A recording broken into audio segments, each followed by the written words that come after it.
Communist-run Cuba will deliver its verdict in a closely watched case against José Daniel Ferrer, one of the country's leading dissidents, on March 12, his wife told Reuters on Thursday, the day after his trial.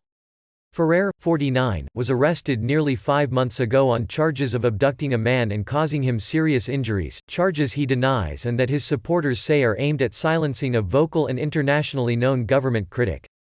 Ferrer is the leader of the Patriotic Union of Cuba (UNPACU), one of the country's largest and most active opposition groups.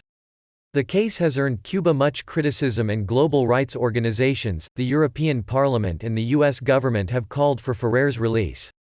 The European Union's Foreign Service, which has been slow to criticize Cuba of late as it normalizes relations, said on Thursday it had received information suggesting Ferrer was being prosecuted for his views rather than assault, and that his constitutional rights to due process had been disregarded.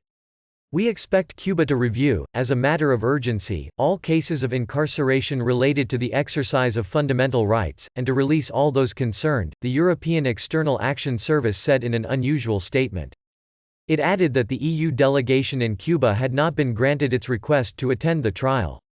The trial took place in Ferrer's hometown, Santiago de Cuba, around 500 miles east of Havana, his wife Nelva Ortega said by telephone.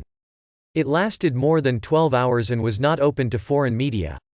State prosecutors reiterated their call for a 9-year prison sentence, Ortega said. If Ferrer is found guilty, his family will appeal, she added.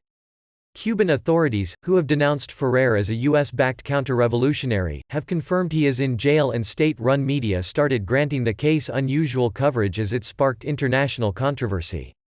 They have not commented on the trial, except for a tweet by the Justice Ministry late on Wednesday that said Ferrer would have a just trial, but calling him a common criminal, not a political prisoner. Government critics said the tweet showed there was no due process in Cuba and that the court already considered Ferrer guilty before deliberating his case. The ministry later deleted the tweet. Ferrer was one of 75 dissidents arrested in 2003 during a nationwide crackdown known as the Black Spring.